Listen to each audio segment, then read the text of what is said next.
up, weirdos? I'm Felicia and I like scary movies, and today I'm bringing you another Fantasia Film Fest review, and today's is Bleed With Me, a very spooky title. And I have to say, before I even jump into this, that... Oh, Toby. Okay, I'll just show you Toby really quickly. So I decided I was gonna cut some of Toby's face hair while I gave him a bath, and I forgot the fact that when you cut wet hair, and when wet hair dries, it gets shorter. And so now, instead of a dog, I have like a llama situation. I feel like you can't even tell right now. Hey, Toby, look up here. Sorry, cover your privates, Toby. His head is very small, and the rest of him is very fluffy. And so he looks ridiculous. That was my bad. That was mommy's bad. I'm sorry, Toby. But he's still adorable because he's perfect.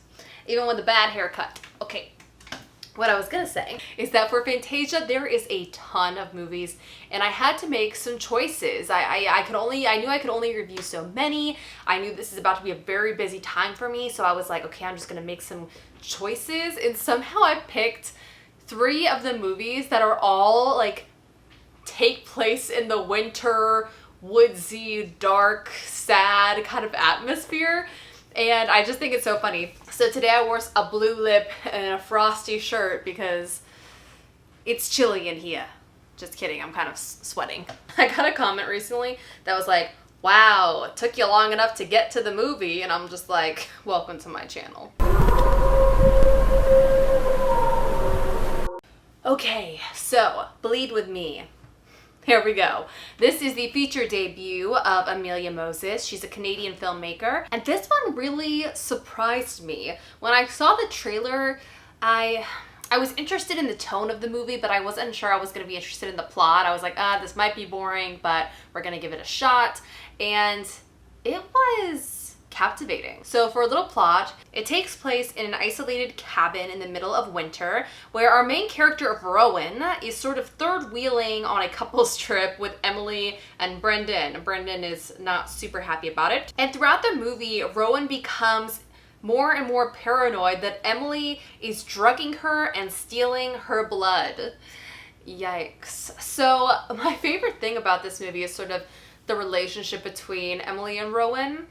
And it's so funny because throughout the movie, a different person starts to feel like the third wheel at any given moment, if that makes sense. But particularly the relationship between Emily and Rowan just feels so codependent and strange. Like you feel like there's something going on there. There's something wrong there. Personality-wise, they're sort of polar opposites. So Emily is very put together. She has a nice boyfriend, a good job, she's outgoing, she's, you know, very nurturing, just seems to like kind of have it together. And Rowan seems very fragile, and she's shy and kind of like a scared little bird kind of situation. She always feels like she's intruding or she's a burden, you know, all these kinds of things.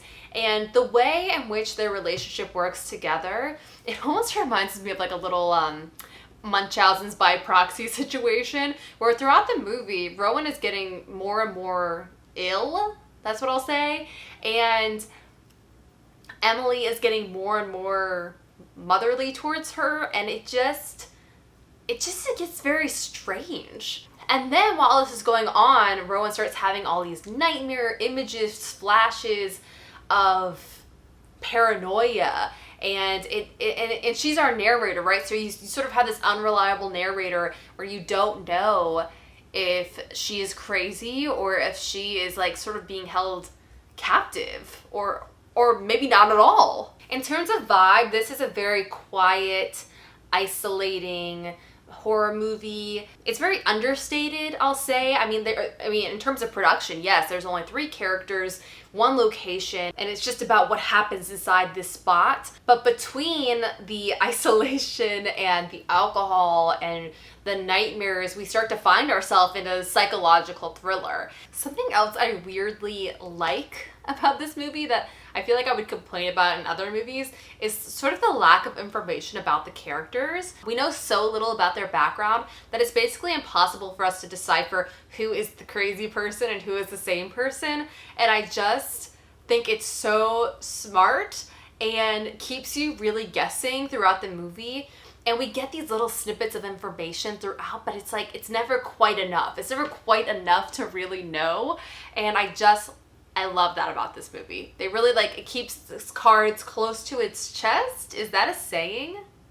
A poker thing? I don't know. I do want to give a shout out to the actors, particularly because there's only 3. Sir Rowan is played by Lee Marshall, Emily is played by Lauren Beatty, and Brendan is played by Eris Tyros. By the way, Amelia Moses has another movie that looks like it's coming out in 2020 called Bloodthirsty, and Lauren Beatty also seems to be the main character in that, so excited to see that whenever it comes out. Okay, I did just look online. I can't find out what their current distribution plan is past Fantasia. This is their world premiere, so congratulations. But I can't really figure out when it's gonna be on VOD or anything like that for you guys. But when I do have that information, I will absolutely update the description of this video so you can check it out. And I will just let you guys know on Twitter or something. But this one I just really liked. I do hope it comes out, obviously, in November or December when the vibe in our world feels like the vibe in this movie. You know. Okay, I think that's it, people. Thank you so much for watching. I really appreciate it. If you haven't yet, please do subscribe, hit that like button, and I'll see you soon. Have a nice screen. Bye.